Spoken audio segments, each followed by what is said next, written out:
जरूरत तो इलेक्शन का दौर है और काम का भी बहुत समय है। किसान को एक मिनट की फुर्सत नहीं है। सरकार जो है लगातार किसान को परेशान कर रही है। मंडियों में किसान की गेहूं की खरीद बंद कर रखी है। उठान है ही नहीं, मंडियां भरी पड़ी है गेहूं। जो चुनाव लड़ रहे हैं सरकार की तरफ से, वो मंडियों में लदान तो कर रहे हैं, उठान नहीं करवा रहे।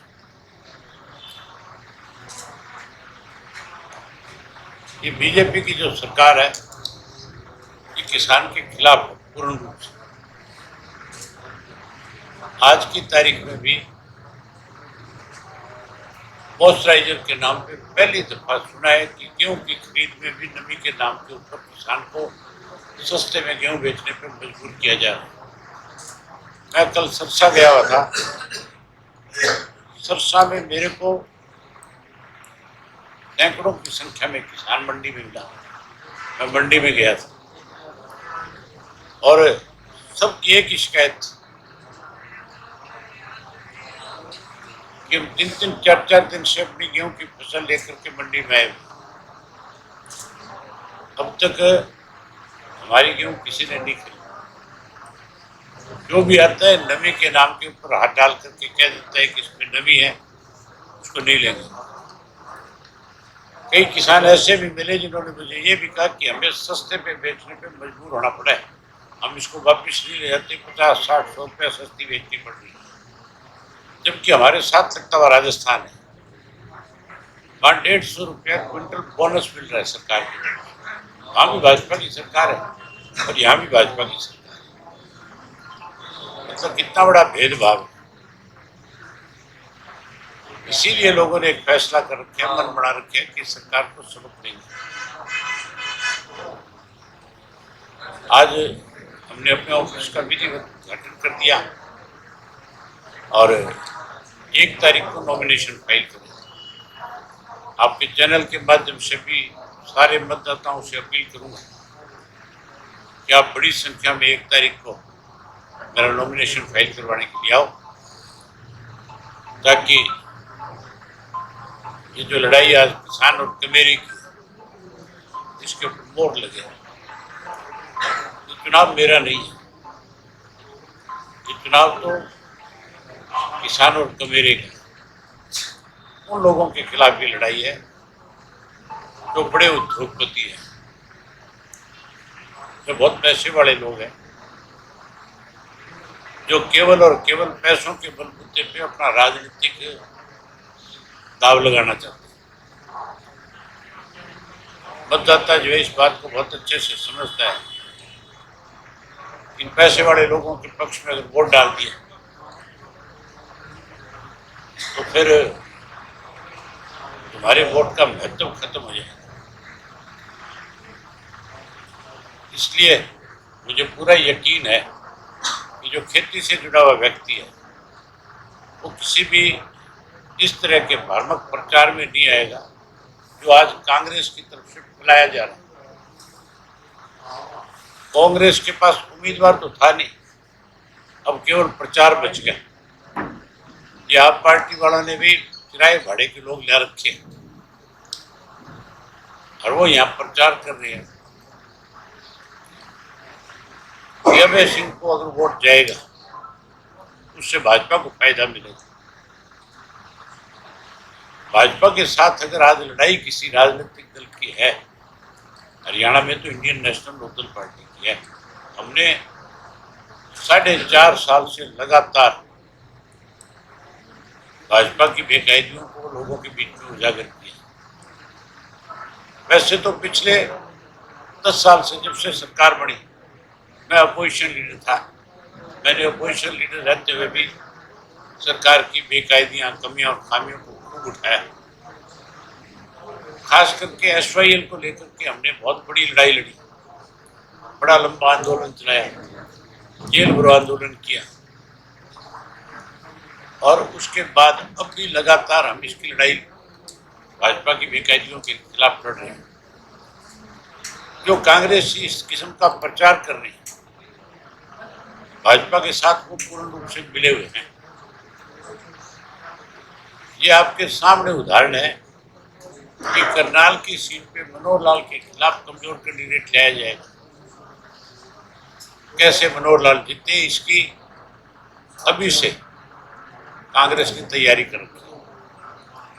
ये नूरा कुश्ती करते हैं हरियाणा।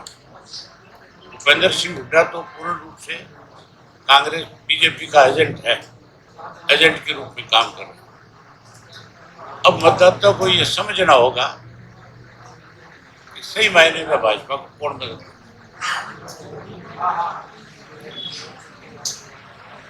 अभय जी, नवीन जी बोरी उठाते देखे, लेकिन जब किसानों की बोरियां भीज गई बारिश के अंदर, मंडी में दिखाई नहीं दिए, कहाँ देखते हैं?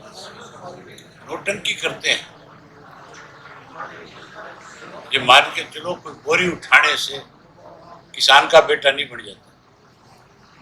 किसान का बेटा वो होता है जो हल जोतना जानना हो, जिसने कभी खेत में पानी लगवाया, जिसने बुआई कराई हो, जिसने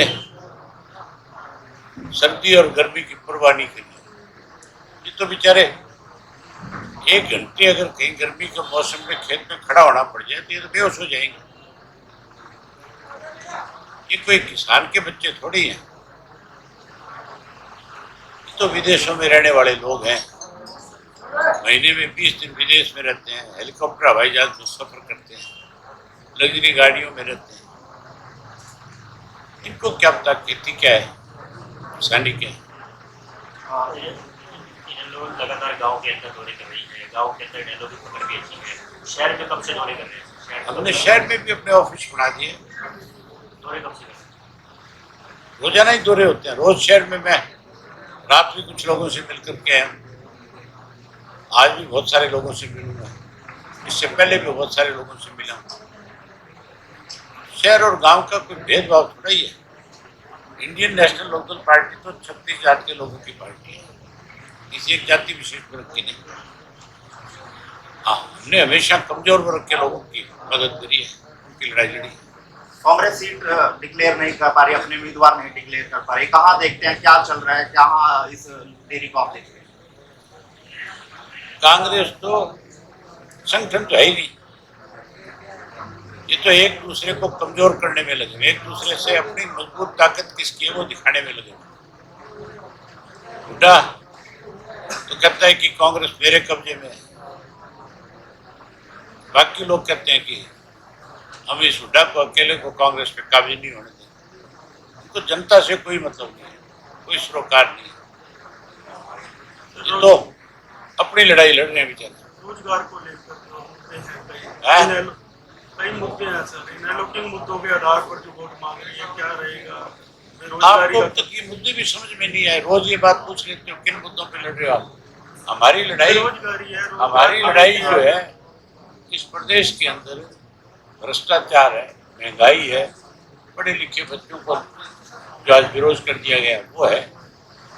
आज नशा बढ़ गया, अपराध बढ़ गया, आज किसान की फसल की दुर्दशा हो रही है, पिछले 10 साल से किसान की अनदेखी हो रही है। ये बहुत मुद्दे हैं। आप रोज एक ही बात पकड़ लेते हो। आचार संहिता के अंदर भी रिजल्ट घोषित किए जा रहे हैं, कहाँ देखते हैं? आचार संहिता के अंदर भी रिजल्ट घोषित किए जा रहे हैं। इन्होंने तो ना कभी संविधान को माना। ये तो सरकार के बलबूते पे तानाशाह तरीके से काम करते हैं, इसीलिए लोग इनसे परेशान है ना। जब चलेंगे जात को में। अबे जी, आखिरी सवाल है, किससे टक्कर मानते हैं? 2 उम्मीदवार मैदान में, अबे सिंह किससे टक्कर मानते हैं? मुकाबला किससे? ये कोई सवाल थोड़ा ही है, किससे टक्कर मानते हैं? सर, धान घोटाला और आप बताओ मुझे, मेरे मुकाबले में कौन है? आप पत्रकार हो, सारा दिन घूमते हो, लोग क्या कहते हैं, आपको मेरे से ज्यादा पता है इन बातों। सियासी गलियारों में धान घोटाला और शराब घोटाले की बातें चल रही है और पूर्व मुख्यमंत्री और नायब सिंह सैनी भी कार्रवाई करने की बात कर रहे हैं। किसके खिलाफ है? दुष्यंत चौटाला और मुख्यमंत्री आमने सामने। अपने खुद के खिलाफ करनी पड़ेगी। दुष्यंत के खिलाफ कार्रवाई करेंगे।